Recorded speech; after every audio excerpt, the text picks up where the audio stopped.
नमस्कार, स्वागत है आपका पब्लिक इंडिया पर। मैं हूं नीलू व्यास। बिहार गहन संशोधन यानी कि जो स्पेशल इंटेंसिव रिवीजन हो रहा है इलेक्टोरल रोल्स का, उसमें इतनी खामियां हैं, इतनी गलतियां हैं। लेकिन अगर आप उन गलतियों को दिखाते हैं, अगर कोई भी जर्नलिस्ट उसको दिखाता है तो उसका मुंह बंद कर दिया जाता है। अजीत अंजुम ने कितनी रिपोर्ट्स दिखाई ग्राउंड रिपोर्ट पर जाकर कि बीएलओज किस तरीके से अपने डेटा को अपलोड कर रहे हैं, कितनी खामियों को, कितनी त्रुटियों को उन्होंने दिखाया। और अब अजीत अंजुम के खिलाफ एफआईआर दर्ज की गई है। ये कहते हुए उनके खिलाफ जो एफआईआर है वो 13 तारीख को बलिया पुलिस स्टेशन में रजिस्टर की गई है। एक बूथ लेवल ऑफिसर है मोहम्मद अंसरुल्लाह, उसके कहने पर ये एफआईआर दर्ज की गई है। और ये बताया जा रहा है कि अजीत अंजुम और उनके कॉलीग्स जब वो डेटा अपलोड कर रहा था तो उस समय मुसलमान वोटरों को लेकर वो सवाल कर रहे थे। और चुनाव आयोग का ये कहना है कि जबरदस्ती मुस्लिम वोट, क्योंकि वो ये आरोप लगा रहे हैं कि Muslim voter is being harassed, which is absolutely false. तो ये बीएलओ का कहना था कि वो जबरन कुछ जवाब निकलवाने की कोशिश कर रहे थे। लेकिन और जो ट्वीट किया है जिला प्रशासन बेगूसराय ने, क्योंकि ये बेगूसराय में ये वीडियो था, तो साहेबपुर कमाल विधानसभा क्षेत्र में चल रहे एसआईआर कार्यों के आलोक में एक यूट्यूब हैंडल द्वारा फैलाए जा रहे भ्रामक खबरों के खंडन के संबंध में जारी प्रेस विज्ञप्ति, उन्होंने एक प्रेस रिलीज भी जारी किया है। और 12 जुलाई को अजीत अंजुम ने ये वीडियो अपलोड किया था जिसमें बहुत सारी इरेगुलरिटीज वोटर लिस्ट में, जो कि साहिबपुर कमाल असेंबली कंस्टिट्यूएंसी में पाई गई थी। लेकिन वहां का जो डिस्ट्रिक्ट एडमिनिस्ट्रेशन था उसने अपने स्टेटमेंट में क्या कहा, उन्होंने कहा ये सारे बेसलेस और मिसलीडिंग आर्ग्यूमेंट्स हैं और ये पब्लिक भावनाओं को भड़काने के लिए ऐसे वीडियोस किए जा रहे हैं। तो आज इसी पर हम बातचीत करेंगे। हमारे साथ इस समय सुप्रीम कोर्ट के वकील और एक्टिविस्ट हुए महमूद, आपका स्वागत है। Thank you so much for joining on Public India. मैं अजीत अंजुम के खिलाफ एफआईआर दर्ज करना, ये क्या चुनाव आयोग ने बहुत ज्यादा प्रॉब्लम्स अब अपने ऊपर इनवाइट कर ली हैं? क्योंकि जाहिर सी बात है कि अब कोई चुप तो नहीं बैठेगा। खुद अजीत अंजुम ने भी एक ट्वीट किया, उसको थोड़ी देर में मैं दिखाऊंगी। लेकिन अजीत अंजुम के खिलाफ एफआईआर क्या कहता है आपके मुताबिक? जी देखिए, आजकल जमाना चल रहा है चोरी और सीनाजोरी का, खास तौर पे पिछले 11 साल से। अडानी अंबानी यूसुफ लूली जी को देश पूरा बेचे मोदी जी, और जो इनका इकोसिस्टम है वो इल्जाम लगाए ऑपोजिशन पार्टीज पे, जैसे वही सरकार में। ये तो पूरे मतलब किसी भी व्यक्ति को सच ना बोलने दो।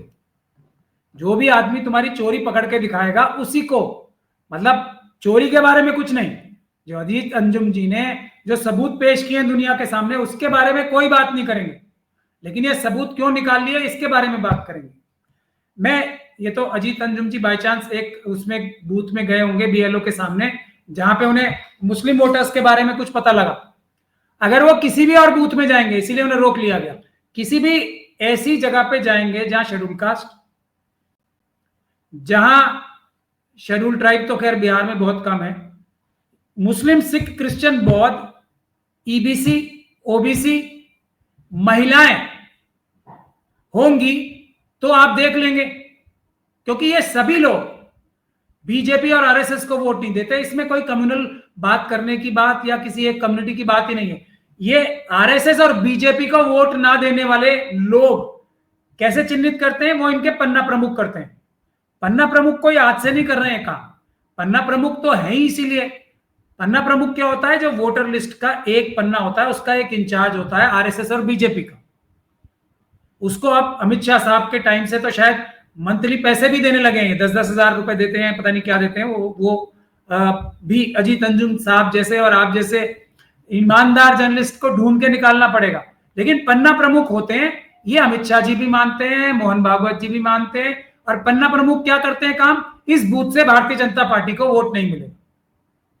अब मुस्लिम समाज के लोग पॉलिटिकली एक्टिव हैं थोड़े, वो देश के अंदर जो ये लूटामारी कर रही है आरएसएस और बीजेपी, अगर उसको देखकर अगर वोट नहीं देते तो बहुत सारी जगह ऐसी भी है जहां मुस्लिम समाज के लोग भी वोट देते हैं, वहां के वोट नहीं काटेंगे ये पन्ना प्रमुख। बीएलओ कुछ नहीं कर रहे पन्ना प्रमुख। जहां जहां मुस्लिम समाज के लोग या शेड्यूल कास्ट समाज के लोग जिस भी वजह से बीजेपी और आरएसएस को वोट देते हैं, वहां नहीं काटे जाएंगे। मैं ये गारंटी के साथ बता रहा हूं। यह है बुनियादी बात। जो अजीत अंजुम साहब ने एक बूथ में एक्सपोज कर दी। तो अब बात तो उनकी वो है कि अजीत अंजुम साहब ने दिखाया क्या है कि आधे अधूरे फॉर्म भरे हुए हैं। अब ये सारी प्रक्रिया मैं आपको बताऊं, चुनाव आयोग ने खुद कहा है बीएलओस के साथ तो पॉलिटिकल पार्टीज के बीएलएज भी जाएंगे। तो बीएलएज ने तो मैं मान सकता हूं, भारतीय जनता पार्टी के तो पन्ना प्रमुख ही गए होंगे, दूसरी पॉलिटिकल पार्टीज के जहां भी बीएलए गए होंगे उन्होंने कोई फॉर्म आधा अधूरा तो भरने नहीं दिया होगा, राइट। अगर वो आधा अधूरा भरा हुआ फॉर्म बीएलएस के सामने वाला नहीं है, इसका मतलब चुनाव आयोग के अधिकारियों ने वो बदल के दूसरा फॉर्म ले आए यहां पे, इसका तो यही मतलब है ना। अब अगर ये मतलब है और किसी भी तरीके से, और बहुत सारे लोग ये भी बता रहे हैं कि किसी और के साइन किसी और ने किए हैं, ये सब तो लंबे टाइम के लिए जेल जाने के कार्य बीएलओस कर रहे हैं, जो सेक्शन 32 में भी अपराध है रिप्रेजेंटेशन ऑफ पीपल्स एक्ट में, और जो बीएनएस की दूसरी धारा है, जो आईपीसी का नया वाला फॉर्म है, उसके अंदर भी फोर्जरी, चीटिंग, ये सब तो बड़े बड़े अपराध हैं जो ये बीएलओस कर रहे हैं। अब ये बेचारे खुद तो कर नहीं रहे, दबाव है ऊपर से ज्ञानेश कुमार जी की तरफ से और दूसरे भ्रष्ट अधिकारियों की तरफ से, और नीतीश कुमार जी के अंदर जो आरएसएस और बीजेपी के भ्रष्ट अधिकारी हर जगह बैठे हैं, उनका दबाव है। अब डाइवर्ट करने के लिए एक पंथ दो काज करने का काम बीजेपी और आरएसएस हमेशा करती है। एक तो अपनी चोरी छुपा रहे हैं, दूसरा यहां भी मुस्लिम हिंदू करने की कोशिश कर रहे हैं। ये वही एजेंडा है जो पाकिस्तान और चाइना का एजेंडा है, जो हर आरएसएस का व्यक्ति, हर बीजेपी का व्यक्ति हर समय करेगा, मुसलमान और हिंदू, उसके बगैर उनका कोई काम ही नहीं होता है। अब ये एक तरीके से बंधुआ मजदूरी है ना ये बीएलओस, तो क्या है, और ये जो अपनी ईमानदारी से काम भी नहीं कर पा रहे, वो तो एक प्रकार से बंधुआ मजदूर हैं। तो एक मुसलमान बंधुआ मजदूर को ही पकड़ के, अब वो कोई नॉन मुस्लिम भी हो सकता था, मुसलमान बंधुआ मजदूर को पकड़ के झूठी शिकायत कराने का काम किया है, ये साफ नजर आ रहा है। लेकिन सोल्यूशन क्या है?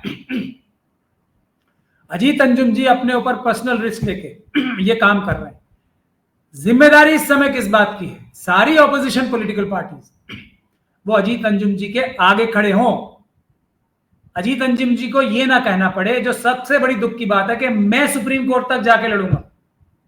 इस काम को तो पहले ही कांग्रेस पार्टी, आरजेडी और दूसरी पार्टीज को अपने ऊपर ले लेना चाहिए था और इस बात का आंदोलन शुरू कर देना चाहिए था, क्योंकि ये अजीत अंजुम जी के ऊपर हमला नहीं है, ये बड़े बड़े पत्रकारों पे, और जो दैनिक भास्कर ने भी शायद कोई रिपोर्ट की है उस पे हमला है, पर वो छोटा हमला है उनके ऊपर। बड़ा हमला उनके ऊपर है जो गांव गांव, शहर शहर, बूथ बूथ, जो छोटे छोटे जो हमारे सोशल मीडिया के पत्रकार है ना, वो हर बूथ में जाके, जो अजीत अंजुम साहब ने और दैनिक भास्कर ने जो जो जो एक तरीके की लाइट दिखाई है ना, कि ऐसे भी करके दिखाया जा सकता है, हर बूथ पे जाके ये सोशल मीडिया एक्टिविस्ट हर बूथ में धांधली, हर बूथ में फ्रॉड कहीं उजागर ना कर दें, उन लोगों को डराने के लिए ये एफआईआर की गई है। इसकी सबसे तगड़ी मुखालफत पॉलिटिकल पार्टीज को करनी चाहिए, और हम तो आह्वान कर रहे हैं सारे सोशल मीडिया एक्टिविस्ट जितने भी हैं, बिहार में तो बड़े बड़े बहादुर सोशल मीडिया एक्टिविस्ट पड़े हैं ना, वो हर जगह जाएं और इस काम को जो अजीत अंजुम साहब ने किया है हर जगह से करके उसको पब्लिक में उजागर करें। अगर 10,000 लोग ये काम कर रहे होंगे, हम भी देखेंगे कितनी एफआईआर करते हैं फिर वो, और ये देश के लिए सबसे बड़ा काम करेंगे ये सोशल मीडिया एक्टिविस्ट।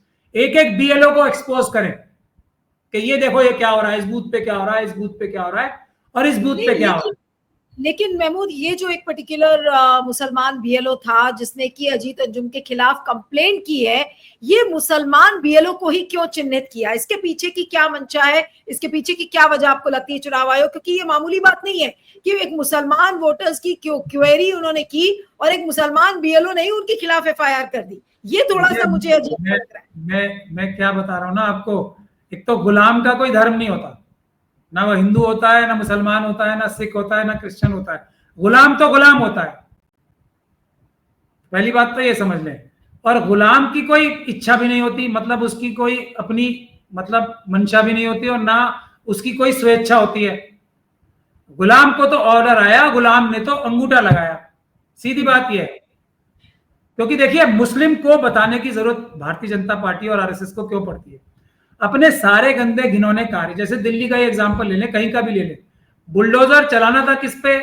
जो वादे किए थे कि जी हम अब्दुल की चूड़ी टाइट करेंगे, बुलडोजर। अब बुलडोजर तो चल रहा है बेचारे सब जगह के, सब लोगों के ऊपर, मुसलमानों के ऊपर उतना चल भी नहीं रहा है।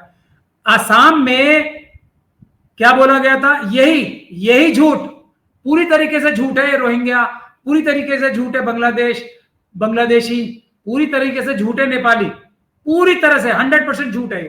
इसमें कोई चुनाव आयोग ने प्लांट कराई, ये चुनाव आयोग ने कल प्लांट कराई खबरें कि वोटर लिस्ट में ऐसे बहुत सारे लोग हैं जो म्यांमार, बांग्लादेश और नेपाल के हैं और उनको वोटिंग लिस्ट से बाहर कर दिया जाएगा। वो तो तेजस्वी यादव जी ने सही शब्द का प्रयोग किया है, मैं तो नहीं करूंगा, और वो उचित है, थोड़ा सख्त जरूर है लेकिन 100% उचित है।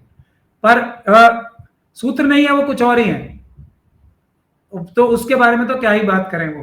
वो तेजस्वी यादव जी की बात सब सुनिए। ज्ञानेश कुमार जी सूत्रलोक में है, इसका मतलब वो निर्वाचन आयोग के दफ्तर में नहीं है, वो ज्ञानेश कुमार इस समय सूत्रलोक में वास करते हैं। अब ये तो तेजस्वी यादव जी कुछ और कह रहे हैं, आप कुछ और कह रही हो। मैं तो तेजस्वी यादव जी को आपसे बड़ा और ज्यादा इन्फॉर्म व्यक्ति मानता हूं, तो उनकी अब कौन से लोक में है वो जनता तय करे। तेजस्वी यादव साहब ठीक बोल रहे हैं या आप ठीक बोल रही है, मुझे नहीं पता, पर दोनों में से एक ही है। पर तेजस्वी यादव साहब को मैं ज्यादा वजन देता हूं, आपसे ज्यादा मैं माफी चाहता हूं आपसे। तो अब कौन से लोक में है ये दुनिया तय कर ले, और अच्छी जगह पे है, जहां भी अपनी मनपसंद जगह पे है। ये तो हो गई एक बात। दूसरी बात ये है, मैं अपनी बात को आगे बढ़ा रहा हूं। आसाम में सीधी सीधी बात मैं आपको बता रहा हूं, ये बोला गया कि यही बांग्लादेशी, ये सब आए हुए बांग्लादेशी आए हुए, और उसके बाद सुप्रीम कोर्ट की निगरानी में गोगोई साहब ने पर्सनली, जो चीफ जस्टिस हमारे रिटायर हुए, जिन्होंने क्या क्या नहीं बोला और पार्टी भी दी और सब कुछ किया, राफेल की भी जजमेंट दी, जो भी दिया, उन्होंने ये कहा, उनकी निगरानी में हुआ और नतीजा क्या आया, 75% से ज्यादा एनआरसी में जिन लोगों का नाम नहीं आया वो थे नॉन मुस्लिम्स, यानी कि मुस्लिम का नंबर 25% भी नहीं आया, जो मुस्लिम नहीं थे उनका नंबर 75% आया। अब मैं सबसे आसान तरीका बता रहा हूं, मोदी जी को भी, अमित शाह जी को भी और सबको। ये जो बांग्लादेश की पूर्व प्रधानमंत्री है ना, अब तो भारत में ही है वो, और मोदी जी ने उनको एक बड़ा असाइलम भी दे रखा है। बांग्लादेश से हमारे संबंध भी खराब हो रहे हैं उनको बचाने के लिए, कि जो शेख हसीना साहिबा है, उनके पास तो सारी जानकारी होगी ना, उनसे स्टेटमेंट दिलवा दे कि बिहार में बांग्लादेशी इंडिया में इतने आए 2003 के बाद। वो तो रही है ना प्रधानमंत्री 2003 के बाद, लंबे समय तक रही है, तो उनके पास तो सबसे अच्छा सबूत है। वो कहलवा दे, हम सब मान लेंगे उनकी बात, हो गया इलाज इनका। अब अगर ये शेख हसीना साहिबा नहीं कहती, उनकी स्टेटमेंट ही दिलवा देना कि हाँ हम घुसपैठिए भेजते थे, अब तो इनके पास ही है ना, इनके ऊपर निर्भर भी है, आरएसएस और बीजेपी के ऊपर पूरी तरह से निर्भर है। अब तो अगर वो सच है बात तो वो तो बोल देंगी। तो ये पूरा कोरा सफेद झूठ है, कोई नहीं है। ये सबसे पहले एससी कम्युनिटी की जो सिटीजनशिप है उनकी छीनने का साजिश है, ओबीसी, उसके बाद मुस्लिम, सिख, क्रिश्चियन बहुत का नंबर आएगा और महिलाओं का नंबर उससे भी पहले आएगा। वो एससी के बाद फौरन महिलाओं का नंबर है। उन सबकी प्रॉपर्टी, नौकरियां, पढ़ाई लिखाई और डिटेंशन सेंटर में भेजने का कार्य है ये आरएसएस और बीजेपी का। ये सच्चाई है। अब इस सच्चाई के लिए क्या लगता है कि अजीत अंजुम की जो एफआईआर है, उस एफआईआर के जरिए चुनाव आयोग और सरकार क्या संदेश जर्नलिस्ट को दे रहे हैं और बिहार की जनता को क्या संदेश दे रहे हैं अजीत अंजुम के एफआईआर के जरिए? जी, पहला संदेश तो यह है कि वो चोरी कर ही रहे हैं। जैसे उन्होंने सुप्रीम कोर्ट को पहले धोखा दिया था, जो पहली एडीआर की जजमेंट थी, आप ये कह रहे हैं कि वो डंके की चोट पर मान रहे हैं कि आप कुछ हमारा बिगाड़ नहीं सकते, हम चोरी करेंगे। अजीत अंजुम जी के ऊपर एफआईआर का मतलब यही है। पहली चीज तो यह है कि वो चोरी कर रहे हैं, कोई पकड़ने ना जाए, वीडियो ना बनाए। देखिए, चुनाव आयोग की सबसे बड़ी दुश्मनी, मोदी जी की सबसे बड़ी दुश्मनी किस चीज से है, जिसके लिए वो कानून भी बदल देते हैं। वीडियो मत मांगो, दुनिया में कुछ मांग लो, वीडियो नहीं। अब अजीत अंजुम जी ने वही पाप कर दिया जो नहीं करना, बाकी कुछ भी कर लो आप। आपने रंगे हाथों पकड़ के वीडियो बना ली और दिखा दी। इसी चीज के लिए तो वो कानून बदलते हैं, तो कानून का दुरुपयोग नहीं करेंगे। लेकिन इस बात से ये बात तय हो गई कि वहां पे खुले आम हर बूथ पे चोरी हो रही है, हर बूथ पे, हर ये तो बूथ पे। ये पहला कि डंके की चोट पर हम चोरी कर रहे हैं। हाँ, दूसरा, और हम इस पे पर्दा डालने के लिए अजीत अंजुम जैसे बड़े पत्रकार को भी झूठी एफआईआर दर्ज कराएंगे, वो भी उसमें अपना जो हमारा पाकिस्तान और चाइना का एजेंडा है हिंदू मुस्लिम वाला, उसका इस्तेमाल करके, और एक मुसलमान को ही लाएंगे बेचारे को, मुर्गे को पकड़ के, कह ले भाई तू ही करेगा ये एफआईआर, क्योंकि एफआईआर करानी है ना। सॉरी मैं थोड़ा ऐसा शब्द यूज कर रहा हूं, लेकिन गुलाम तो मुर्गा भी हो सकता है, बकरा भी हो सकता है, कुछ भी हो सकता है, लेकिन वो गुलाम तो पक्का है ना। अगर उनका ये लाई डिटेक्टिंग टेस्ट करा लिया जाएगा ना, तो 100% पकड़ा जाएगा कि उनसे दबाव में आके ये काम कराया गया है। तो अब अजीत अंजुम जी के खिलाफ क्या सबूत है? एक गुलाम की स्टेटमेंट। और अजीत अंजुम जी जो चुनाव आयोग के खिलाफ सबूत पेश कर रहे हैं वो क्या है? वीडियोग्राफी। ये है लब्बो लुआब, ये टेक अवे है। और असली टेक अवे ये है कि अजीत अंजुम जी जैसा काम हो गया तो मोदी जी, अमित शाह जी, ज्ञानेश कुमार जी सब जेल चले जाएंगे, तो उसको रोको किस तरीके से? महमूद मुझे ये बताइए, अभी अजीत अंजुम जी का एक ट्वीट आया है, उसको मैं दिखाना चाहती हूँ, अगर आप प्ले कर सके। उसमें उन्होंने कहा है कि वो बेगूसराय में ही है। क्या अजीत अंजुम को ध्यान नहीं रखना चाहिए? उनकी जान पर कोई हमला हो सकता है, क्योंकि चुनाव आयोग जब इस लेवल तक उतर आया है तो वो कुछ भी कर सकता है। उन्होंने लिखा है कि बेगूसराय के एक बीएलओ पर दबाव बनाकर मुझ पर एफआईआर की गई है। इस वीडियो को देखिए और तय कर लीजिए कि मैंने उस मुस्लिम बीएलओ से क्या ऐसी बात की जिससे सांप्रदायिक सद्भाव खराब होता है। और कुछ नहीं मिला तो ये रास्ता निकाला। एक मुस्लिम बीएलओ को मोहरा बनाकर मेरे खिलाफ इस्तेमाल किया गया। वीडियो में उठाए गए सवाल देने के बजाय प्रशासन डराने के हथकंडे अपना रहा है। बस इतना कह दे रहा हूं कि बेगूसराय में ही हूं और अगर जरूरत पड़ी तो सुप्रीम कोर्ट तक जाऊंगा, डरूंगा नहीं। हाँ प्राचा, मैं इस पर आ रही थी कि वो अभी बेगूसराय में ही है। उनको क्या बहुत ध्यान से इस समय नहीं रहना चाहिए? क्योंकि वो मुझे जितना पता है, मैंने उनके साथ काम भी किया है, वो कहीं सिक्योरिटी वगैरह लेके नहीं चलते। उनकी टीम के साथ 2-3 उनके लड़के होते हैं और वो बेधड़क जाते हैं और ग्राउंड पर रिपोर्टिंग करते हैं। क्या इस समय उनको अपने साथ कोई सिक्योरिटी नहीं लेके चलनी चाहिए? फिर अजीत अंजुम जी कैसे रहेंगे? वो फिर हम जैसे लोग उनकी तारीफ कर पाएंगे? अजीत अंजुम हैं, इसीलिए वो वहां पे हैं। मैं एक बात उन्हें जरूर कहना चाहता हूं, 2 चीजें हैं। एक तो वो सुरक्षित हाथों में है बिहार की बहादुर जनता के, वो सुरक्षित हाथों में है बिहार की बहादुर जनता के। वहां से रेवोल्यूशन हुए हैं, अशोक सम्राट की भूमि है, वहां के लोग अशोक सम्राट के जैसे लोग हैं। पहली बात तो ये। लेकिन अगर कोई खतरा है तो ये खतरा उनको लेना ही पड़ेगा, अगर वो अजीत अंजुम ही हैं तो। देश अजीत अंजुम जी से बड़ा है और इस बात को वो मानकर इस वक्त अपनी जान हथेली पे लेके वहां पर हैं। और हम सब लोग बैठे हैं, इस देश की सारी जनता उनके साथ है। भले ही ये विपक्ष की पॉलिटिकल पार्टीज अपने पॉलिटिकल जो स्लीपर सेल्स है ना, उनके कहने पे उनके सामने साथ नहीं आ रही हैं। हालांकि ये बड़े दुख की बात है कि उन्हें ये कहना पड़ रहा है कि मैं नहीं डरूंगा। इस समय तक विपक्ष की सारी पॉलिटिकल पार्टीज को चुनाव आयोग के ऑफिस के बाहर धरना दे देना चाहिए था, बिहार में भी, पटना में भी और यहां दिल्ली में भी। तो ना वो डरे और वो रहेंगे। तो मैं बता रहा हूं, जो ये हमारे उनसे इंस्पायर होके जो दूसरे जर्नलिस्ट है ना, गांव गांव, शहर शहर, booth booth, social media activist, हर बूथ की वीडियो ऐसी आएगी जो अजीत अंजुम साहब ने कुछ बूथों की निकाली है। ये तो कुछ बूथों में ही नहीं तो ये जो ब्लॉक गांव और ब्लॉक लेवल पर जो स्ट्रिंगर्स हैं, क्या वो इस तरीके के वीडियो बनाने की हिम्मत कर पाएंगे अजीत अंजुम के एफआईआर के बाद? आप कह रहे हैं कि आनी चाहिए, लेकिन क्या आएगी? इतना डरा धमका देंगे जर्नलिस्ट को तो क्या करेंगे बेचारे वो लोग? अजीत अंजुम जी जैसे फौजी हमारे देश की सेना की रक्षा करने के लिए वहां खड़े हैं ना, सीना तान के।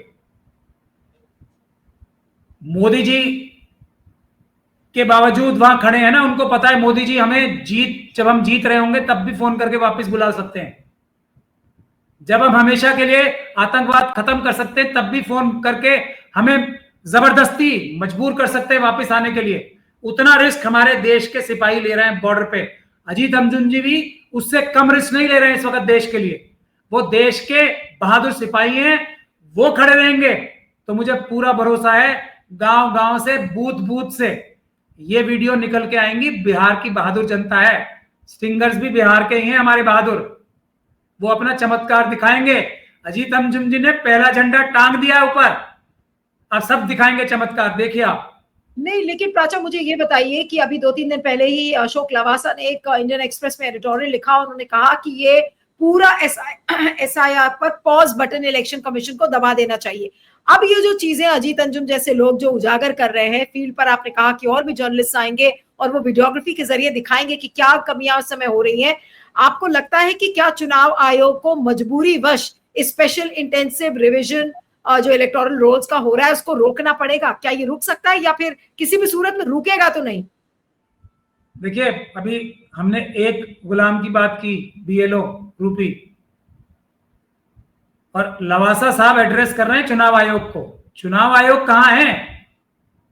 चुनाव आयोग के भेष में तो वह ज्ञानेश कुमार जी बैठे हैं, वो किसे एड्रेस कर रहे हैं? वो तो है ही नहीं ना। ये चुनाव आयोग के कार्य थोड़ी है जो वो कर रहे हैं। अगर वो चुनाव आयुक्त होते, मुख्य चुनाव आयुक्त होते, तो ये गैर कानूनी ऑर्डर ही पास नहीं होता। ये मैनेजमेंट के लिए जो पिटीशन डाली गई है ना सुप्रीम कोर्ट में, ये उस सब मैनेजमेंट सिस्टम का हिस्सा है जो हमने कार्टेल पे बहस भी की, बात भी की थी। ज्ञानेश कुमार को एक बात की तो दाद देनी पड़ेगी। हम लोगों ने राजीव कुमार को भी बहुत घेरा था कार्यक्रमों के जरिए और उस समय भी चीजें दिखाई थी, लेकिन क्या आप मानेंगे इस बात को कि ज्ञानेश कुमार तो राजीव कुमार को बहुत पीछे छोड़ दिया उन्होंने? नहीं, ये किसी ने किसी को पीछे छोड़ा ही नहीं। गुलामों का कुछ हक नहीं होता, वो तो अमित शाह जी और मोदी जी ने जो बोलना है वो करना है। यस सर, जी हुजूर, मालिक, इतना ही तो बोलना होता है उन्हें। सब कुछ तैयार होके तो वहीं से आता है ना। ये हिंदू मुसलमान क्या ज्ञानेश कुमार जी मुख्य चुनाव आयुक्त के रूप में कर रहे हैं? हिंदू मुसलमान का तो चाइना, पाकिस्तान और आरएसएस, यही तीन तो मुख्य बिंदु हैं, और उनके एजेंट्स जो लगने में बहुत सारे अच्छा, हिंदू मुसलमान जो आपको मुस्लिम नेता करते हैं। आप मुझे ये बात बताइए, इतने बड़े बड़े नेता हैं हमारे, इतने बड़े बड़े मजहबी रहनुमा हैं, इतने बड़े बड़े सो कॉल्ड हमारे पॉलिटिकल लीडर्स हैं, ओवैसी साहब जैसे, वो हिंदू मुसलमान करते हैं तो क्या वो मुसलमानों के लीडर हैं? वो तो आरएसएस के वर्कर ही तो हैं। नहीं, लेकिन मुझे एक बात बताइए कि अब अजीत अंजुम क्योंकि बिहार पहुंचे हुए हैं, वहां पर एनडीए की सरकार है, नीतीश कुमार मुख्यमंत्री हैं, क्या अमित शाह और मोदी जी, क्या इसकी पॉसिबिलिटी हो सकती है कि अजीत अंजुम को वो घेरने की कोशिश करें कि भाई ऐसा ना हो ये बिहार से निकल जाए, बिहार में ही इनको नप लो?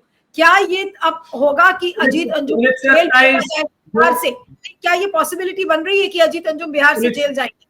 अगर पुलित्जर प्राइज शायद तक अभी तक मिला नहीं है अजीत अंजुम साहब को, अरेस्ट हुए तो एक तो वो मिलेगा,